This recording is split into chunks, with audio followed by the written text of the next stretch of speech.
Hey guys, tonight we journey into the heart of ancient Rome, not to witness its triumphs or politics, but to explore something darker, stranger.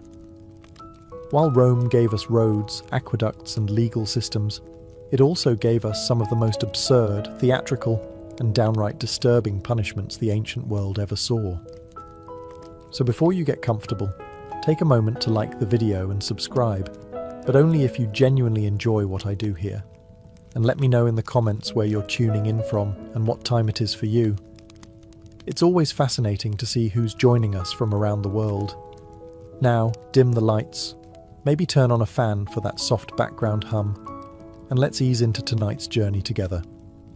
Vestals buried alive, the high price of virginity. In ancient Rome, the Vestal virgins were the spiritual equivalent of national Wi-Fi. If they went down, everything went wrong. These women were handpicked before puberty to serve the goddess Vesta, keeper of the eternal flame. Their job? Keep that sacred fire burning, and more importantly, stay away from men. For 30 years. Now, breaking a vow of chastity in ancient Rome wasn't just frowned upon, it was treated like detonating a nuke in the middle of the Senate. If a Vestal was caught fooling around, the punishment was literally being buried alive. Yes, alive. Not metaphorically cancelled, not sent to the naughty corner, straight up entombed underground.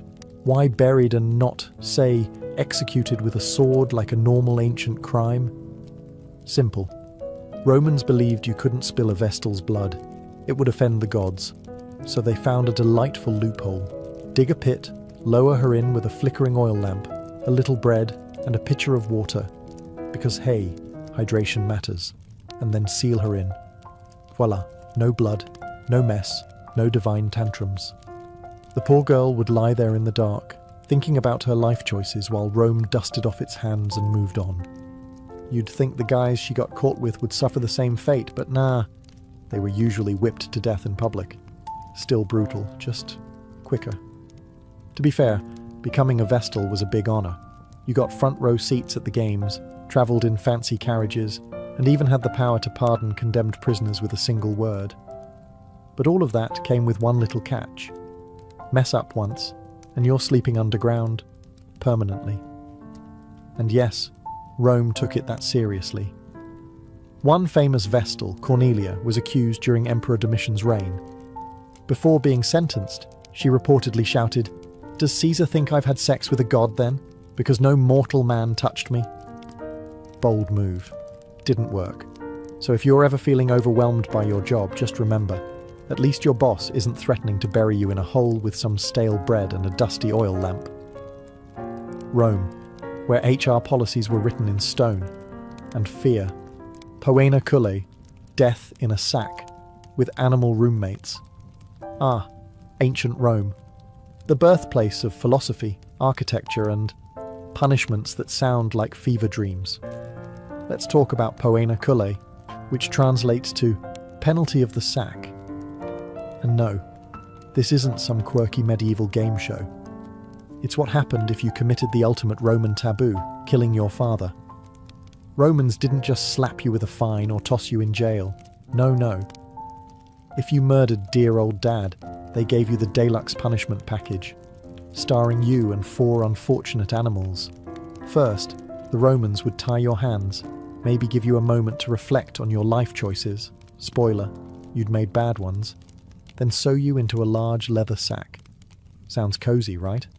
But it gets better. Joining you in the sack were a dog, for loyalty you lacked, a monkey, because why not add chaos, a snake, to slither through your regrets, and a rooster, perhaps to announce your doom at sunrise. Then the sack, now bursting with bad decisions and animal rage, was hurled into a river, ideally a deep one. The result? A flailing, yelping, screeching, hissing blender of panic and poetic justice. No one really knows why these specific animals were chosen, but historians think it was symbolic. Dogs represented family, monkeys chaos, snakes deceit, and roosters vigilance. Basically, your sins made flesh and feathers. Can you imagine the moment inside that sack? You're being headbutted by a monkey while a snake coils around your leg, the dog's losing its mind, and the rooster thinks it's a Tuesday. If this sounds like the worst escape room ever, you're not far off. The punishment was rare, thankfully, but Rome revived it occasionally just to make a point, usually under emperors who loved the theatrical. It wasn't just about killing the criminal, it was about making a statement, and maybe traumatizing a few spectators while they were at it. So next time your dad makes a lame joke or forgets your birthday, just be glad you weren't born in Rome. Back then, patricide didn't mean therapy. It meant sack time with the serpent circus. Crucifixion. But upside down, flipping the script on suffering. When we hear the word crucifixion, most of us think of one thing: a wooden cross, a slow, agonizing death, and a warning to anyone watching not to mess with the state. It was Rome's signature punishment, brutal, public, and humbling. But leave it to the Romans to occasionally throw in a little creative flair. Enter the inverted crucifixion. Yes, upside down. Because apparently, dying upright wasn't humiliating enough. This method was reserved for special cases, usually people the authorities really wanted to make an example of. Criminals, traitors, and occasionally rebels who insisted on being difficult even in death.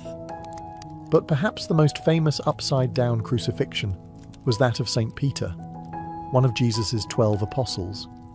According to tradition, when Peter was sentenced to die by crucifixion under Emperor Nero, he made a strange request. "Crucify me upside down. I'm not worthy to die like my Lord."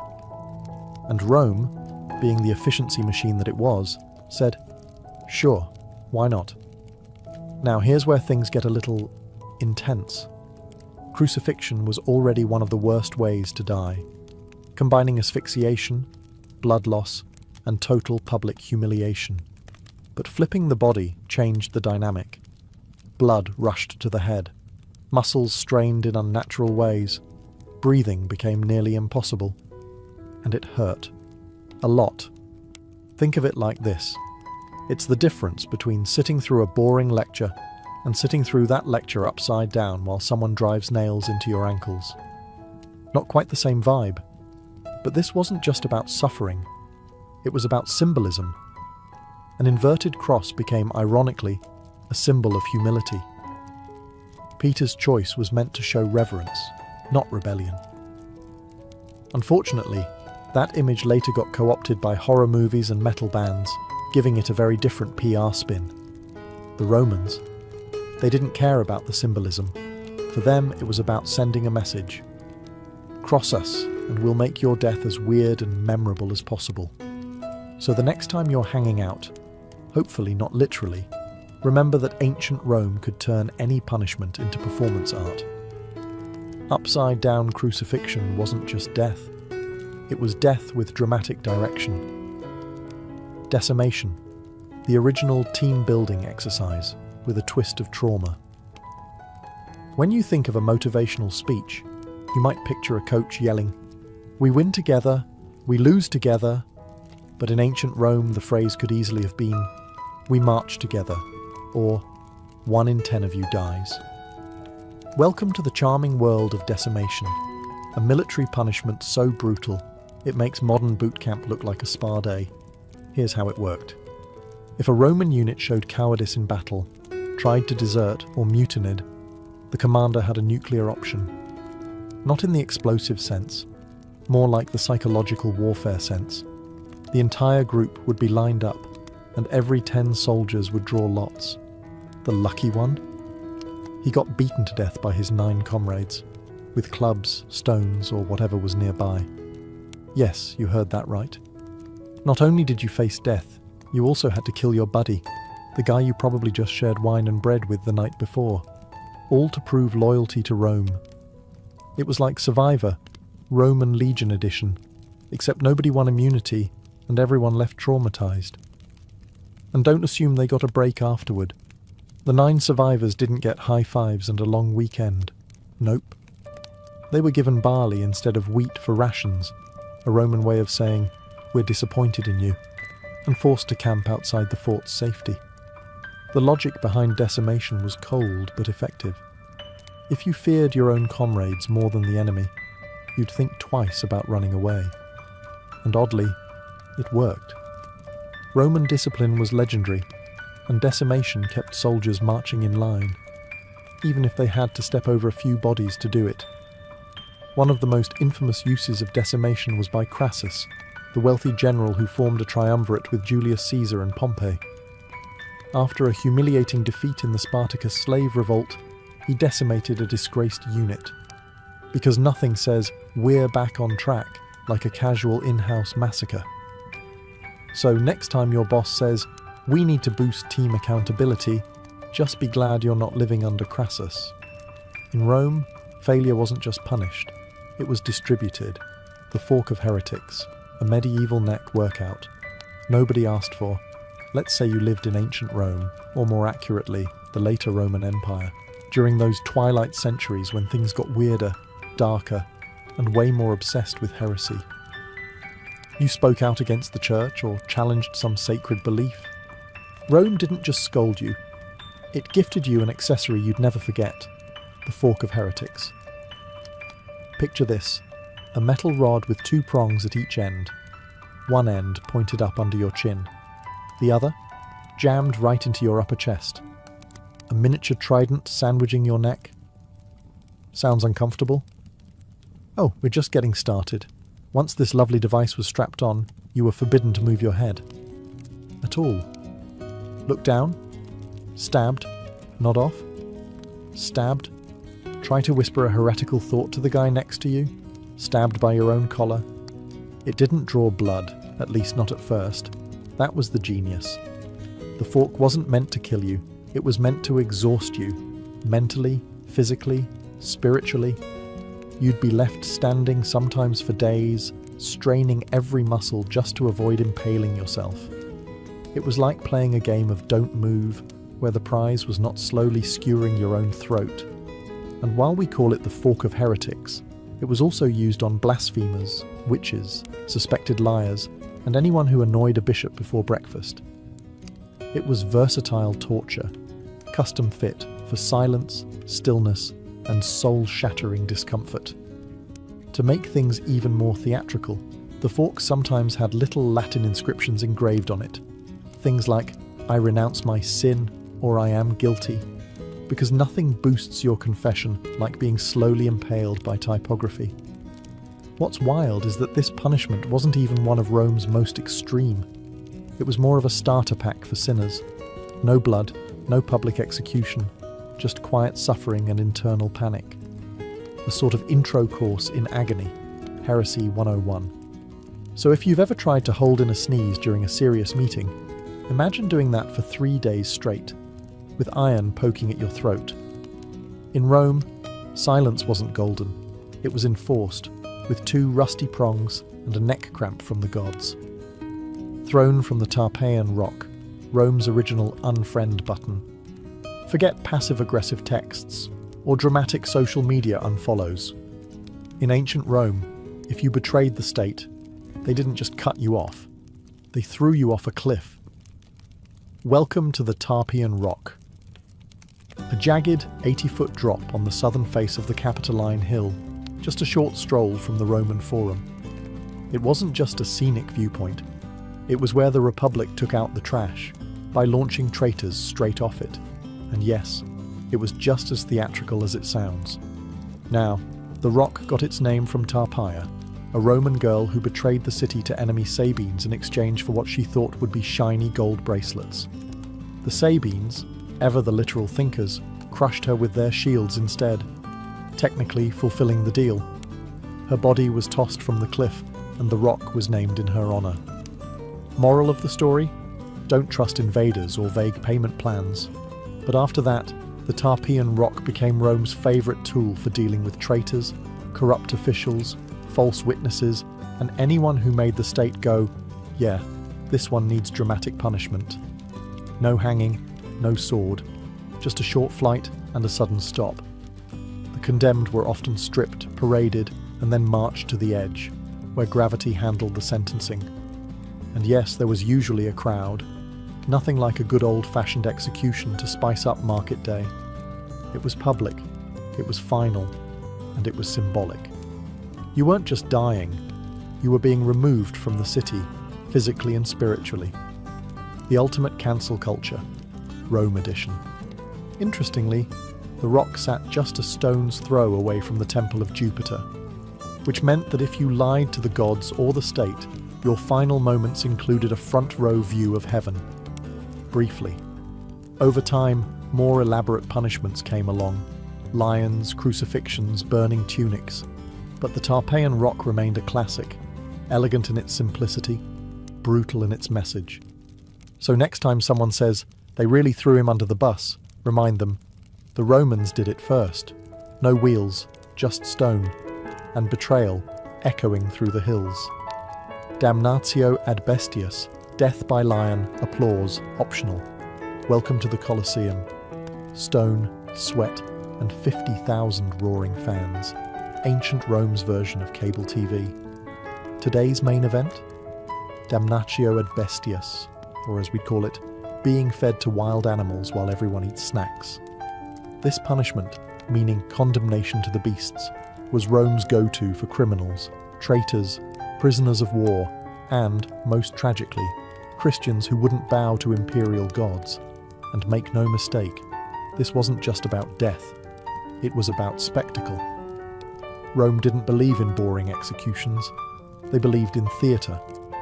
The condemned were tossed into an arena where hungry lions, leopards, bears, or sometimes even elephants were waiting. But here's the twist. Rome being Rome, they often dressed the victims up first. That's right, they turned their deaths into morality plays.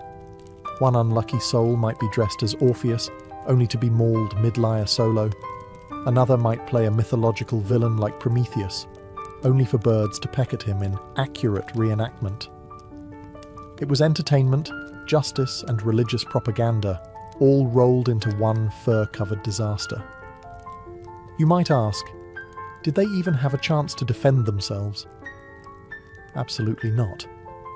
This wasn't a trial. This was a death sentence wrapped in applause. The crowd came to see blood. And if the lions were sleepy that day, no problem. Romans had tricks, like poking them with hot irons or starving them for a couple of days beforehand. Showtime must go on. And remember, this wasn't limited to hardened criminals. You could end up in the arena for theft, political dissent, or even being on the wrong side of religious law. The only thing standing between you and lion lunch? Favour from a very generous emperor. But don't get the wrong idea. This wasn't just sadism, it was calculated. A warning to anyone watching. Step out of line, and this could be you. Rome ruled by fear and felines. In time, the Christian martyrs flipped the script, turning beastly death into a badge of honour. But for most, damnatio ad bestias was less about glory and more about gore. So the next time you grumble about jury duty, be glad it doesn't involve dressing as a myth and dodging leopards. Forced suicide with honour, when Rome let you die with dignity. Kinda in ancient Rome, getting a death sentence didn't always mean you were dragged to the arena or tossed off a cliff. Sometimes, if you were lucky, or rather, politically connected, you got a special kind of punishment. Forced suicide. Sounds contradictory, right? We're not going to kill you, but we strongly suggest you do it yourself. Here's how it worked. If you were a senator, a noble, or just someone high enough in Roman society to own more than one tunic, and you managed to offend the emperor, maybe by plotting a coup, maybe just by existing too confidently, you'd receive a quiet visit. A scroll would be delivered, a polite message from the emperor, and it would go something like this. You have dishonored the state. Please, take the honorable route out. Translation: kill yourself by sunset, or we'll do it for you, and make it nasty. The upside? If you complied, your family got to keep your property. Your name might even be left unblemished in the records. Maybe. It was the Roman version of a severance package, with blood instead of paperwork. This wasn't considered a humiliation. It was viewed as noble. In fact, many elites saw it as a final act of control. A chance to write their own ending, sometimes literally. Think warm bath, a blade to the wrist, and a final monologue, very on brand for Rome's love of drama. The philosopher Seneca the Younger famously faced this fate. Accused of being part of a conspiracy against Nero, possibly falsely, he was told to end things himself. He slit his wrists, then his ankles, but the bleeding was slow. So he drank poison. That failed too. Finally, he climbed into a hot bath to speed things up. It was less a suicide and more a grim chemistry experiment. Forced suicide was essentially state-sanctioned dignity, a facade of choice masking absolute power. Rome gave you the illusion of honor, while ensuring you were erased quietly, without a trial, without a crowd, just the hiss of warm water and the silence of complicity. So if you've ever thought your boss was passive-aggressive, imagine being formally invited to self-destruct by imperial courier. Rome didn't always kill you. Sometimes, they just let you do it beautifully. The wooden donkey, when sitting became a crime. If you've ever complained about an uncomfortable chair, ancient Rome would like a word, because one of their more imaginative punishments involved a piece of furniture, the now infamous wooden donkey, or as it should have been called, the pain pony of doom. This device wasn't an actual donkey, of course. It was a tall, narrow, sharply angled wooden beam, shaped like an A-frame with a razor-thin peak. The condemned, usually thieves, slaves, or rebellious soldiers, were forced to straddle it. That's right. Their entire body weight pressed down on that sharp edge, right between the legs. But wait, it gets worse. To really drive the point home, pun intended, weights were often tied to the person's ankles. Gravity did the rest. The longer you sat, the more the beam tore into your flesh. Slowly, painfully, and depending on how generous the executioner was feeling, you might be left there for hours. Now, the Romans didn't invent the wooden donkey. It likely came from earlier Middle Eastern torture traditions. But oh, did they embrace it with flair. Because if there was one thing Rome loved, it was punishment with pageantry. This wasn't always a death sentence. Sometimes it was just used as a very persuasive form of public humiliation. Picture it. A crowded square. A merchant caught cheating customers, now wailing atop the donkey while kids laughed and vendors sold snacks. It was pain, performance, and a life lesson all in one. Even worse, Roman generals sometimes used it as field discipline. Soldiers who disobeyed could find themselves straddling the donkey as a reminder to follow orders, because nothing says morale booster like internal bleeding. And yes, there were occasional modifications. Some donkeys were metal, some had spikes. One record even mentions a heated version, because apparently Rome was taking feedback and innovating on the fly. It was humiliating, it was brutal, and it turned the simple act of sitting into a punishment that could scar you for life, physically and mentally. So the next time your office chair feels a bit stiff, just remember, at least it's not a sharp triangle and no one's tying rocks to your feet. In ancient Rome, bad posture wasn't your biggest problem. The furniture was. Branding the face, when your mugshot was permanent. In a world without ID cards, background checks, or Google searches, ancient Rome had a simple solution for keeping track of criminals. Just burn it onto their face. Yes, we're talking about branding.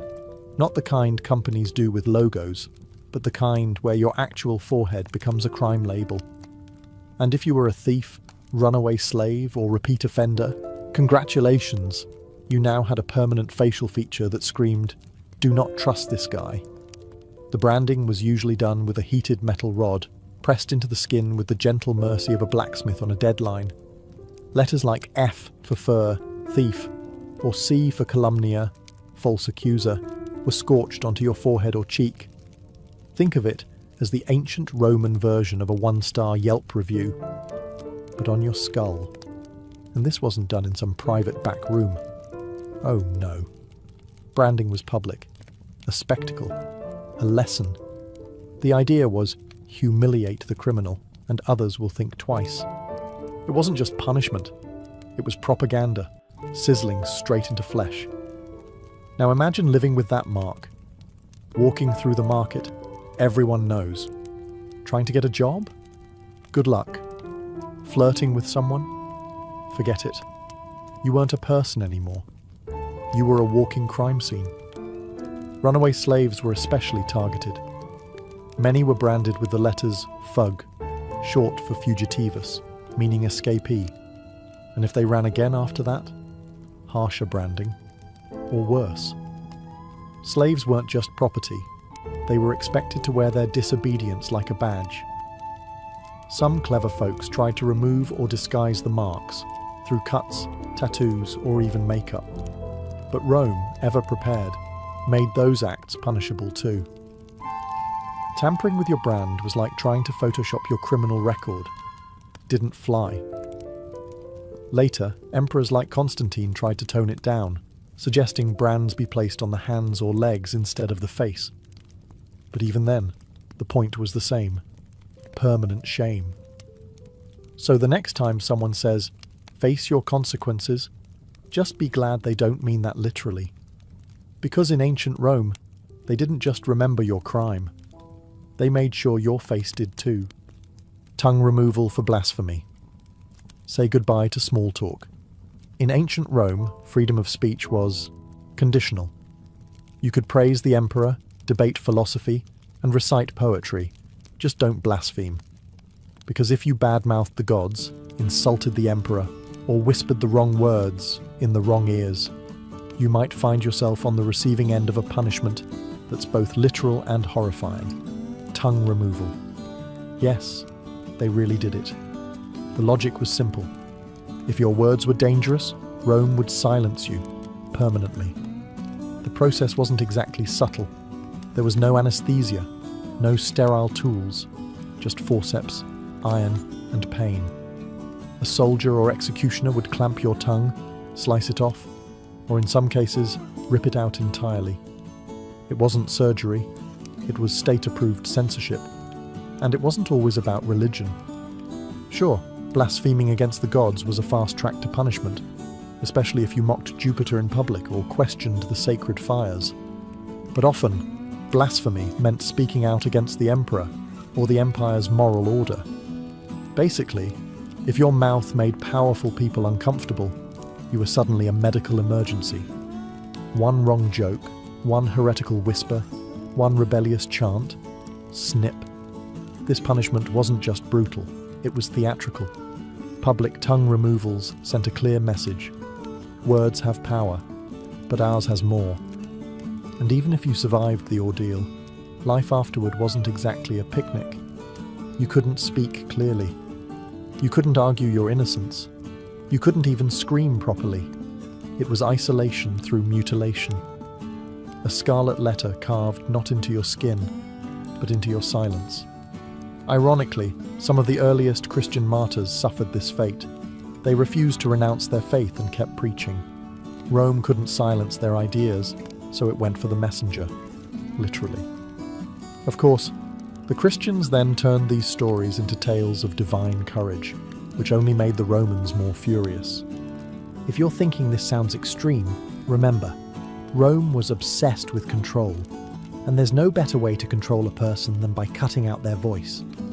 So next time someone tells you to hold your tongue, be thankful it's just a figure of speech, because in ancient Rome, they meant it.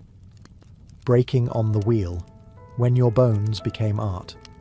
If you thought the Romans were running out of creative ways to destroy a person, allow us to introduce the wheel, also known as the breaking wheel, or for those with a dramatic flair, the Catherine wheel, named later in medieval times.